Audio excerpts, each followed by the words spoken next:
sino mang bubuto sa akin, ang aking advokasya ay palaguin ang ating ekonomiya. At kung sino mang bubuto sa akin, ay bibigyan ko ng gantimpala. At ako nga po pala, Elizabeth Bibirador, tumatakbo bilang presidente ng Pilipinas.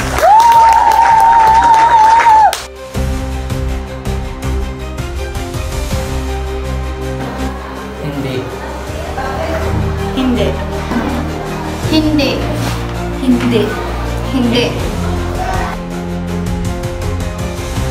Dahil hindi nakakabuti sa bayan. Dahil ito'y mahigpit na pinagbabawal ng patakaran.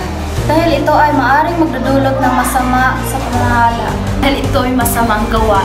Dahil maaari itong magdulot ng mga kaguluhan. Kung ako ang iyong bubutuhan bilang presidente, una sa lahat, hindi ako makako sa inyong mga kagustuhan.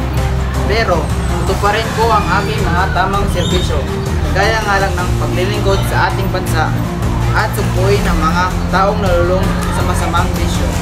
At gagawa ko ng mabuting sandahang lakas upang mabupo ang mga gumagamit ng mga masasamang ito.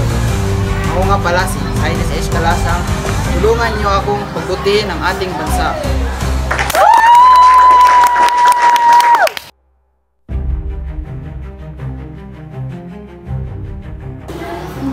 Hindi.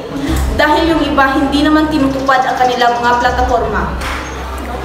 Oo at hindi. Dahil ito ay maaaring tuparin nila at hindi. Hindi. Dahil ang iba ay puro kasinungalingan lamang. Oo. Dahil ang kanilang mga plataforma ay nagdudulot ng mga kaginhawaan sa mga mamamayan.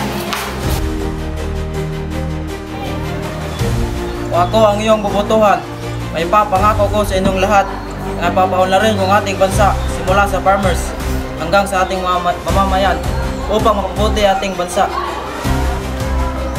Ako si Jomar Renampas, tatakbo bilang presidente sa ating bansa.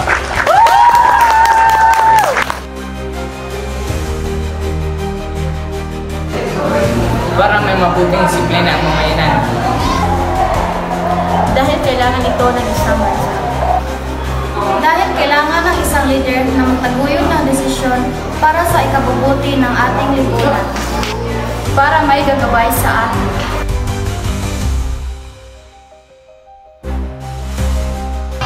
Ang paglahok sa mga gawaing pampamahalaan. Ang piliin kung sino talaga ang muno sa ating bayan. Ang magbayad ng pulis. Ang pagsunod ng batas. Ang bumoto.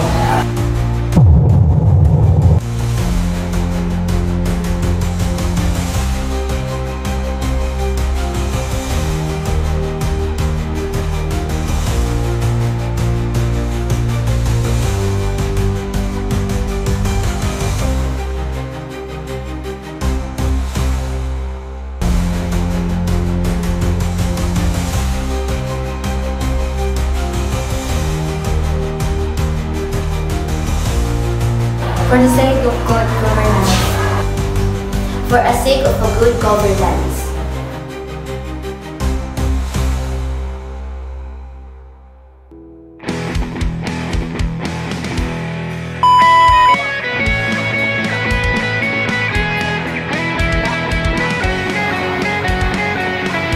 Hindi.